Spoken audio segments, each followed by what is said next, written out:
It's Chords and Coffee. Take you a quick drink. Gonna need an extra cup of coffee for this one. Here it comes.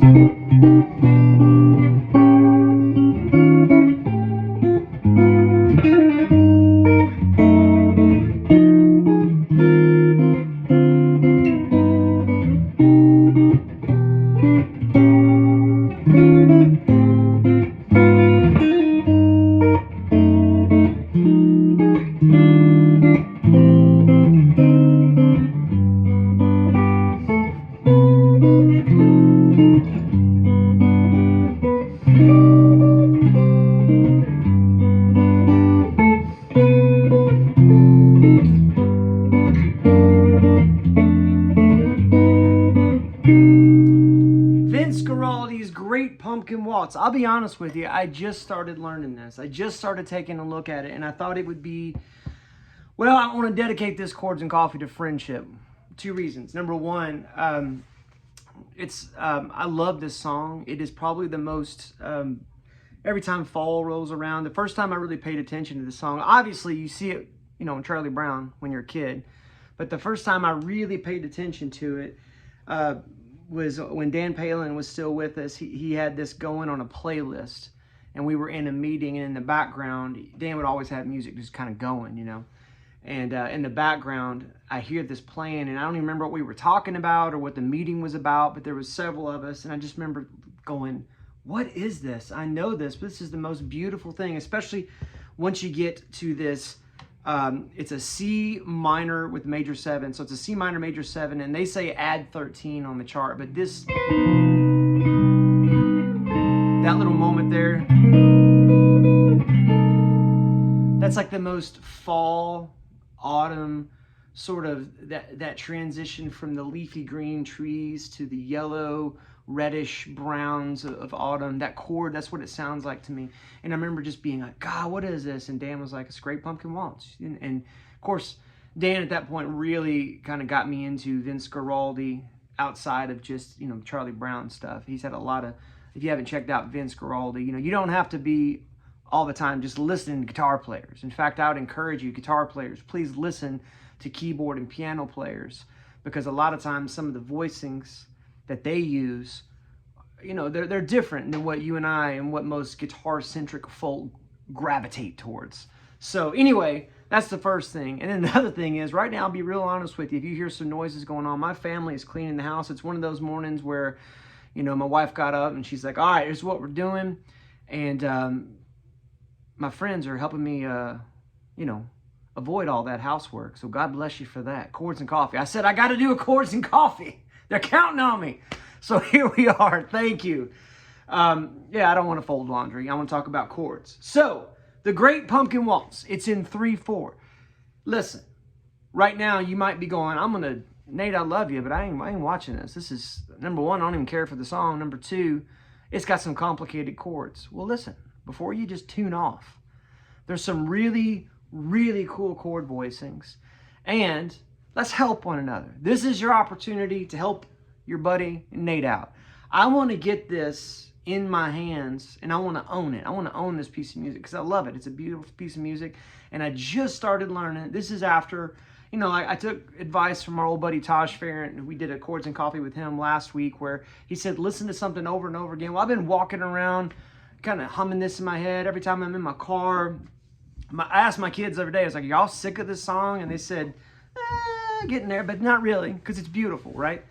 And so I've been listening to this, I've been working on it, and so this little video right here, I'm going to show you what I have learned thus far, but I think by this time next year, I'm hoping that this is just one of those things that I can just, you know, pop off at a moment's notice, and it'd be cool to be able to improv over it too. So without further ado, here we go. You can find a chart for this. I think MuseScore has probably the best chart that I've found online, or you can just email me at natewhite@palenmusic.com, NATEWHITE @PALENmusic.com, and I'll send you what I'm looking at. So the first chord is this C minor 7. Okay, now arguably you could make this with one finger because all I'm playing is the 8th fret, and I'm tuned A440. just standard here. On the 8th fret, index finger laying across the 8th fret, playing the low E, skipping the A, playing the D, and playing the G. If you watch that lesson with Randy Buckner, it's a really good lesson on Autumn Leaves. This is kind of a common thing in jazz to hear Randy tell it, and he's right, leaving the 5th out.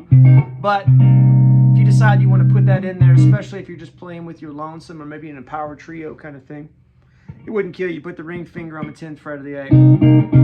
But do like Randy says. That actually sounds more like what the piano's doing anyway. So that's the first chord. Then this next chord here, so the first chord is C minor 7. The next chord is a G sus2 over B. And this is an interesting voicing. I don't think you and I typically as guitar players would gravitate toward this out of the chute.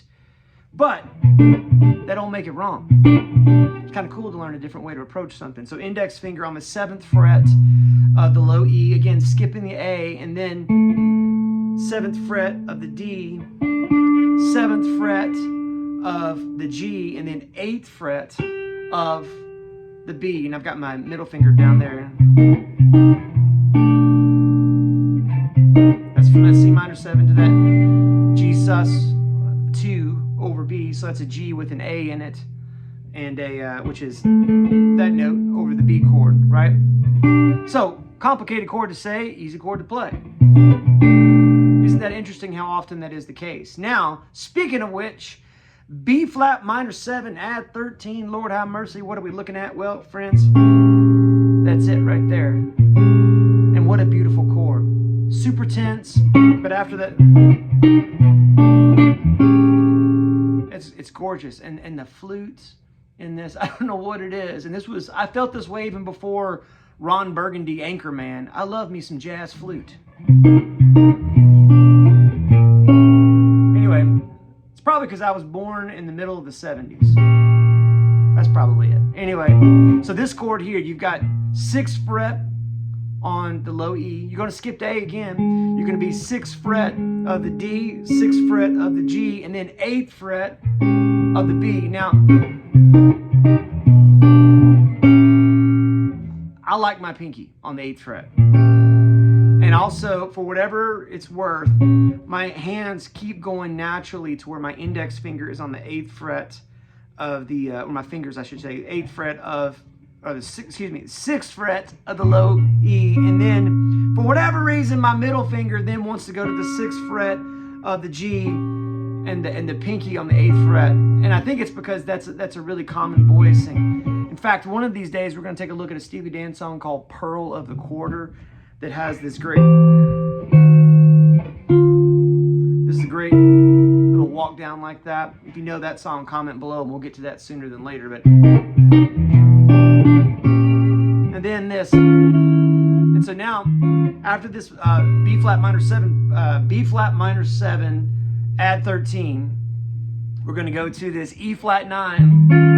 Good old James Brown, except we're not going to play the high E. We're just going to play middle finger on the 6th fret of the A, index finger on the 5th fret of the D, and then ring finger and pinky both on the 6th fret, ring on the 6th fret of the G, pinky on the 6th fret of the B.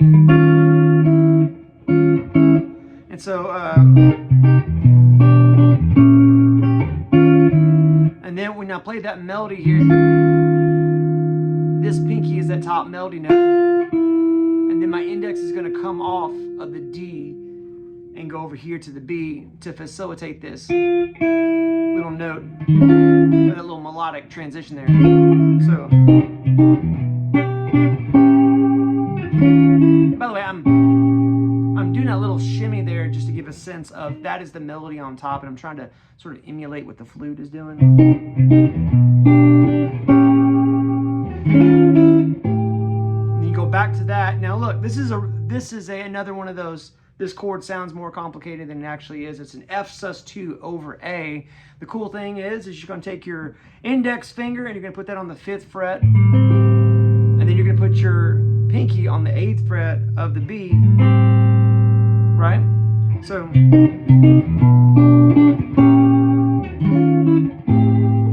and again, going back to the Randy lesson we had on Autumn Leaves, he talked about at one point on the B section of that song, using a note as a pedal tone, and a pedal tone is when a note is inside of several chord transitions in a row. So several chords in a progression will have that same note, and that note sort of acts as a way for those chords to pivot or to pedal from one another to the next. And so again, this G note here is the prevalent note there for that. So isn't that cool? So we're right here, and then from that point at the 8th fret, this guy comes down here to the 6th fret.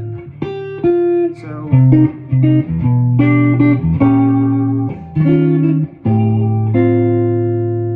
now at this point, you've got this.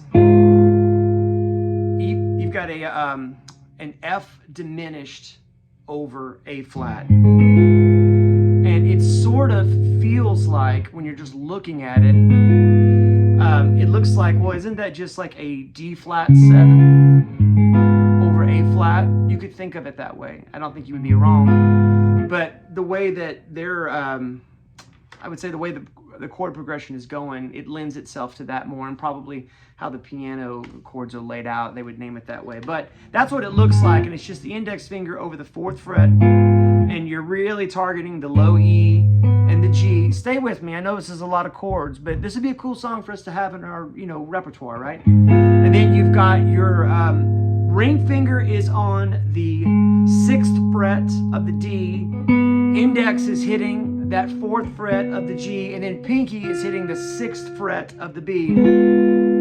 So,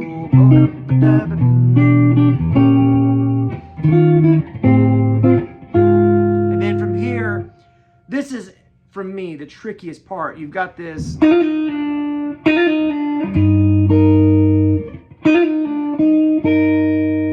And what's happening here is you've got 4, 6, 4, 3 on the B string, 4, 6, 4, 3 on the B string, 4, 6, 4, 3 on the B string. Had to say it 3 times because it was so good. And then after that little lick, so I'm playing this E flat over G. Now you could play it like this, you can play it like this, but I like it like this. That might not even be technically correct, but I think it sounds pretty. What am I doing? Well, index finger is on the 3rd fret of the low E. Middle finger is on the B string of the 4th fret. And then pinky is on the 6th fret of the high E. So I've got 3, 1, 5 here. So.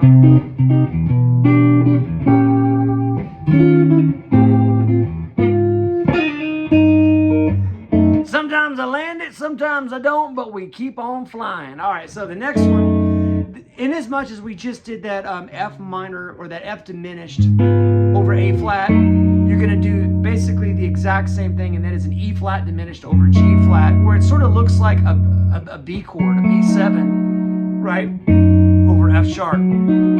Well, so you got your index finger holding down the 2nd fret of the low E. You got your ring finger on the 4th fret of the D. Now the index finger, because he's laying across that 2nd fret, he's going to catch the 2nd fret of the G. And then that pinky is going to catch the 4th fret of the B. So, starting from...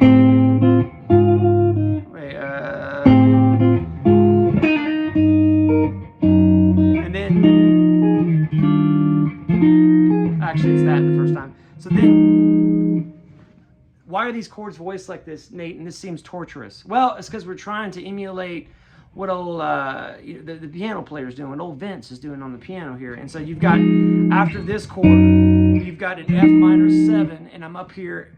Middle finger is on the 8th fret of the A. Index finger is on the 6th fret of the D. And then ring finger is on the 8th fret of the G. So this little melody here, so I kind of strum through that, and then I go pinky on the 9th fret of the B, and then play that G string on the 8th fret, and then back to this E flat 6/9 chord, or E flat 6/9. It's got a 6 and it's got a 9th in it. So you've got middle finger on the 6th fret of the A, index finger is laying across the 5th fret of the D and the G, and then ring finger is on the B of the 6th fret, and then pinky is on the high E of the 6th fret. It's a lot of chords, yes. However, again, if you want the chart, I'll send it to you. It's a beautiful song. It's great to take a look at something that has a ton of chords in it like this. So let's get to the second thing. And if I can think of it, I'm going to tell you a quick story about looking at things with tons of chords and how it's helped me. So then you do that whole sheboing again, but then when you get to the, instead of going, oh wait, I forgot. After this, you do a 2-5. And so after that little, you just do a D minor 7. And this I'm taking a little bit of liberty with just because, and in the chart they have it like this.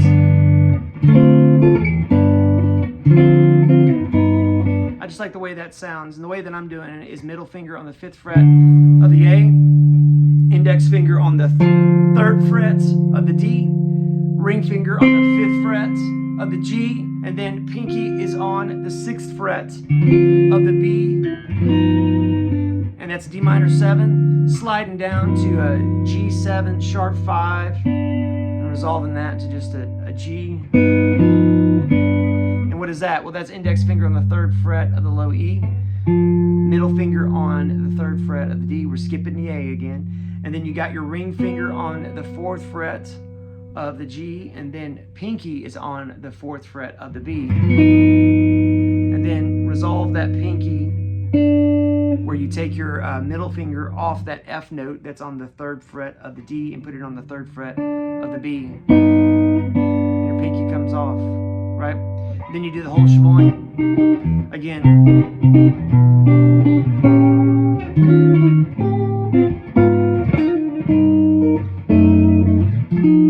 And this time you go to E flat major 9. Beautiful chord. It's the John Mayer No Such Thing chord. Right, but it's here. And that's going to be middle finger on the 6th fret of the A, index finger on the 5th fret of the D. Pinky is going to be on the 7th fret of the G, and then ring is going to be on the 6th fret of the B. And then A minor 7, out of nowhere, index finger across the 5th fret, you know what to do. Ring fingers on the 5th fret from the E to E. Ring fingers on the 7th fret of the A. Pinky is on the 8th fret of the B. And then they don't do this, and I don't think they do this in the song. I can't help it because I like it. So after that A minor 7, you've got a D7 flat 9. And what that is you got your ring fingers on the 5th fret of the A. Your index finger is on the 4th fret of the D, and your pinky's on the 5th fret of the G, and then your middle finger is on the 4th fret of the B. And then now take that, and this one I'm doing this because I like the way it sounds. And then you're going to take your index finger and put that on the 3rd fret of the B string, and then middle finger is going to come over here where the index finger was, which is on the D string, 4th fret. So,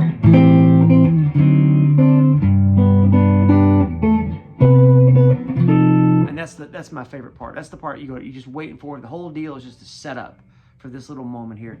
And so this is just your basic run-of-the-mill male bay first bar chord. You know this chord. If you don't, this is a cool way to learn it. And what a big slice of cake to bite off here, as far as eating chord dessert here. So you've got your index finger across the 3rd fret of the 3rd fret. You're going to build an E chord underneath it, okay? And so you're going to have your and actually I'm not even building the full E chord. I'm just doing this maneuver here. Index finger across the 3rd fret from E to E, and then ring finger on the 5th fret of the D, and then middle finger on the 4th fret of the G. Right? And what's key right here is I'm picking with my pick that low E, and then I am with my little paddle, guitar claw, my little platypus flipper here. I'm gonna go on the D and the G, and then on the B and the G, and then on the B and the high E.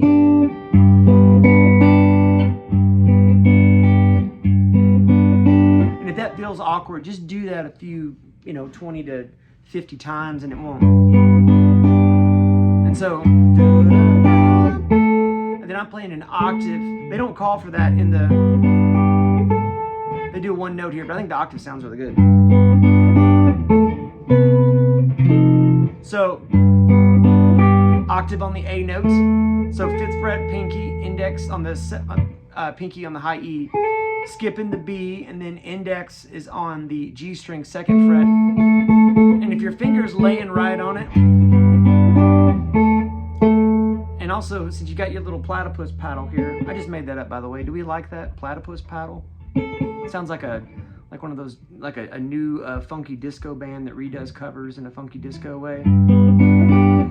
Platypus paddle. So anyway, and then that A octave there, and then up to this beautiful moment here. So what I'm looking at, the chart, the way that they have it is, I mean, honestly, it's probably more right, but I don't like it.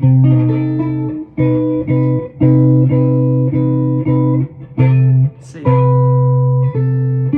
They have, I'm not even going to tell you what that is because I think that's just such a funky grip. And if you want to dispute that and, you know, call me out on that, that's okay. Welcome to Chords and Coffee. The way that I'm doing it is index finger across the 8th fret, and then I'm building an octave here, okay? And so I'm playing the low E on the 8th fret, and then I've got my middle finger on the 9th fret of the D. I'm holding down the G of the 8th fret by virtue of this finger here, and then the pinky is on the 12th fret of the B, and then it's resolving to this C minor 6, which is basically just a C minor chord, where essentially what happens is my ring finger comes down on the 10th fret of the D, and pinky hits the 10th fret of the B, so you get this. And I'm only playing the D, the G, and the B strings. So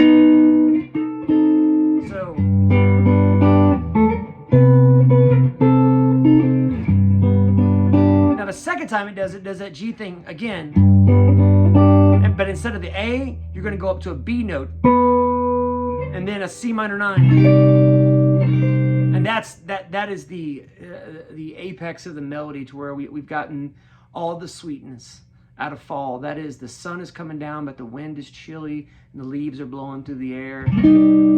Charlie Brown is having some sort of existential moment. Linus has a blanket. There's a wise dog, right? Peanuts. Okay, and so same thing, and then octave on the 7th and the 4th fret. 7th fret of the high E, 4th with the pinky, index fingers on the 4th fret of the G, and then 8th fret with your index finger, ring finger, 10th fret is on the A string, so E to E with the index, ring finger, 10th fret of the A, and then pinky is going to be on the 10th fret of the high E, and then take it off, and then back to this G thing, and then this same thing again, and then check this out. What is that? So that's just that good old regular old G bar chord down to an F sharp 7 sharp 5. Not a big deal. You can totally do that. It's the exact same chord that we did just a moment ago, except you're going to just slide it down to the 2nd fret. So index finger on the 2nd fret of the low E, skipping the A, middle finger 2nd fret of the D, ring finger 3rd fret of the G, pinky 3rd fret of the B, and then this F13. This was the first grip for a 13 chord that I ever learned, and this is going to be index finger on the 1st fret of the low E, skipping the A, middle finger 1st fret of the D, ring finger 2nd fret of the G, and then pinky 3rd fret of the B, and then that G7 sharp 5 again, same chord we just did a second ago with the F sharp, but just move it up to the 3rd fret of the low E with the index finger skipping the A, middle finger 3rd fret on the D, ring finger 4th fret on the G, pinky 4th fret on the B. So you got, I like to resolve it like that.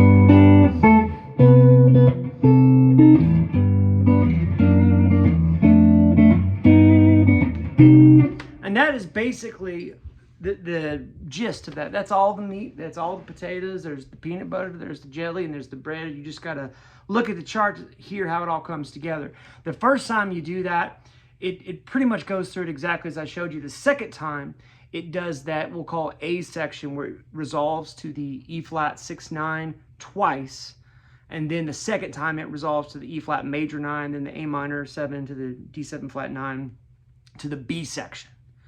And then the B section, that's where you actually hear the acoustic guitar for the first time, really sort of take the lead on that. And then when the song ends, they go through the whole progression one more time, flutes carrying the melody. And then at the end, they go back and forth between, as sort of the outro, they go back and forth between the F minor 7 little, and